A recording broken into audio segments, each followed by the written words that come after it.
Pembibitan tanaman karet klon GT. Tanaman karet Herbacea Muel ARG merupakan salah satu sumber utama devisa negara.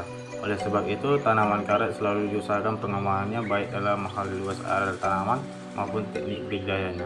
Pada tahun 2010, produksi karet kering Indonesia mencapai 585.427 ton dengan luas area 472.200 ha yang status pengusahaan perkebunan dimiliki oleh rakyat, negara, dan swasta nasional.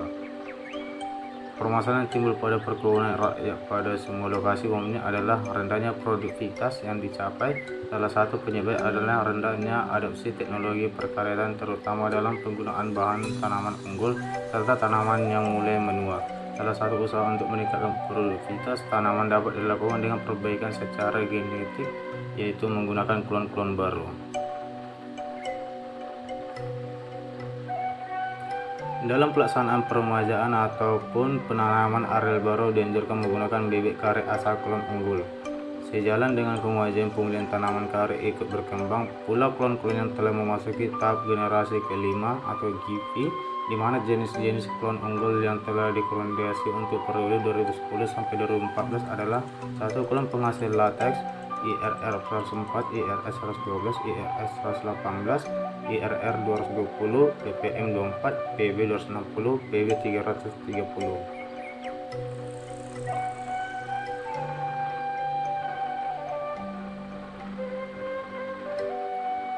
PB 340 banding 2, klon penghasil lateks kayu RIC 100, RR 5, IRR 39, IRR 42, IRR 107, dan IRR 119 dan 3. Ini anjuran untuk batang bawah adalah AVROS 2037, GT1, BPM 24, PB 260, RRIC 100, dan PB 330.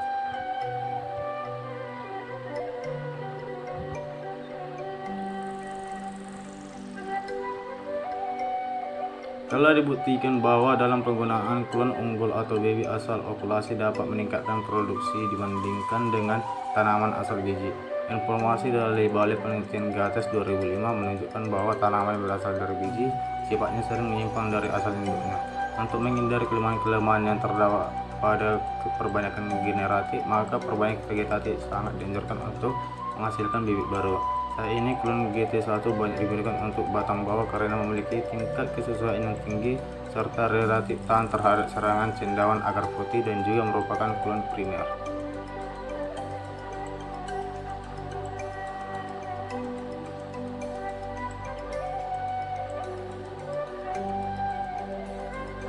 Rekomendasi Balai Penelitian Karet Sumbawa 2010 bahwa klon anjuran untuk wilayah Jambi adalah klon BPM24, PB260, PBM24, dan RRIC 100.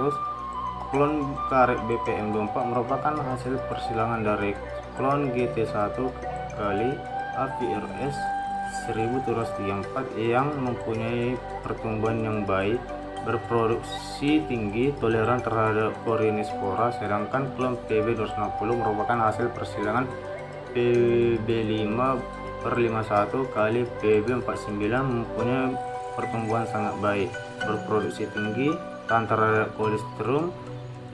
Klon RRIC 100 adalah klon dari hasil persilangan RRIC 52 kali PB85 yang termasuk klon penghasil lateks kayu yang memiliki pertumbuhan sangat baik, berproduksi tinggi, cukup tahan terhadap penyakit daun, Clostridium dan Corynespora.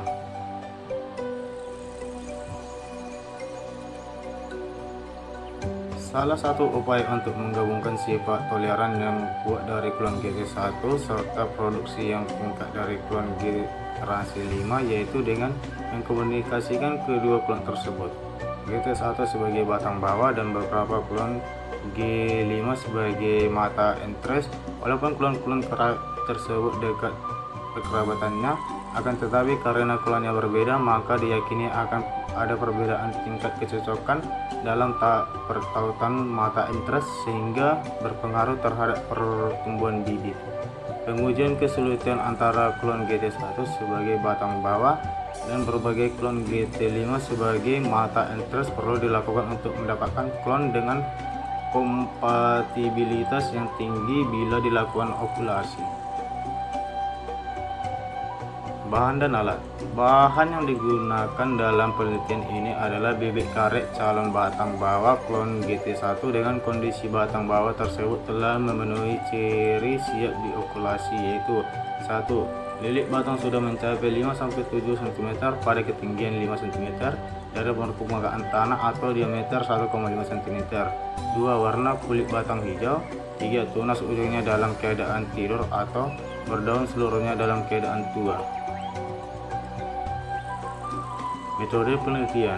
Mata entres yang digunakan berupa mata dari entres cabang yang diambil dari kebun entres murni, yaitu klon GT1, PB260, BPM24, dan RRIC 100 dengan umur entres 4 bulan dengan warna hijau. Bahan yang lain digunakan adalah polybag dengan ukuran 14 x 30 cm, media tanam campuran tanah dengan pupuk kandang dengan perbandingan 2:1 dan pupuk NPK. Alat yang digunakan: pisau okulasi, plastik okulasi, meteran, kartu sampel, oven listrik, alat-alat tulis, polybag, dan gembor, serta jaring pengaman dan serangan hama besar.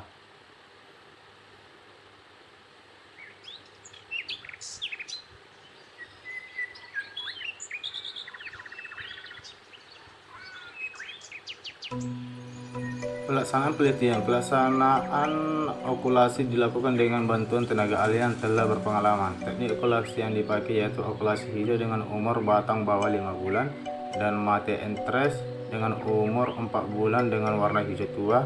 Adapun langkah-langkah dan pelaksanaan okulasi sebagai berikut: 1. Persiapan batang atas dan batang bawah. 2. Persiapan bahan dan alat yang digunakan. 3. Pembuatan jendela okulasi dengan cara menggores batang bawah dengan irisan vertikal sebanyak 2 buah yang sejajar. Tinggi irisan 5-10 cm dari permukaan tanah, panjang irisan 5-7 cm, lebar irisan lilitan batang. Setelah okulasi berumur 4 minggu, maka balutan okulasi dapat dibuka untuk diperiksa keberhasilan okulasi. Balutan dibuka dengan cara mengiris plastik okulasi dari bawah ke atas tepat di samping jendela okulasi. Keberhasilan okulasi dapat diketahui dengan cara membuat goresan pada perisai mata okulasi, dan apabila goresan berwarna hijau berarti okulasi tersebut dinyatakan berhasil dan kemudian dijadikan stum untuk tanaman polybag. Setelah bibit siap kemudian ditanam ke polybag yang berisi media tanah dan pupuk kandang dengan perbandingan 2:1 serta pupuk NPK 2,5 gram. Polybag. Pemeliharaan bibit sejak penanaman di polybag meliputi penyiraman, penyiangan gulma, dan pengendalian hama penyakit. Penyiraman dilakukan 1 kali sehari dan bila ada hujan penyiraman dihentikan.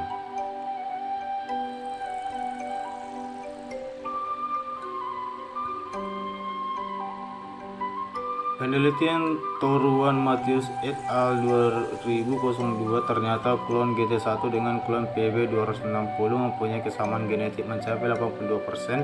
Faktor kesamaan genetik inilah yang menyebabkan terjadinya kompatibilitas yang tinggi antara batang bawah klon GT1 dengan mata entres klon PB260. Perlakuan kombinasi batang bawah klon GT1 dengan klon PB260 membuat waktu munculnya mata tunas lebih lama dibandingkan perlakuan lainnya. Di mata rata-rata munculnya mata tunas 28,34 hari. Kecepatan munculnya mata tunas meskipun sangat dipengaruhi oleh umur mata entres yang dipakai atau kesesuaian umur antara batang bawah dengan mata entres. Namun karena hal tersebut dibuat relatif seragam, maka kelihatannya perbandingan ini lebih dipengaruhi oleh karakteristik dengan waktu.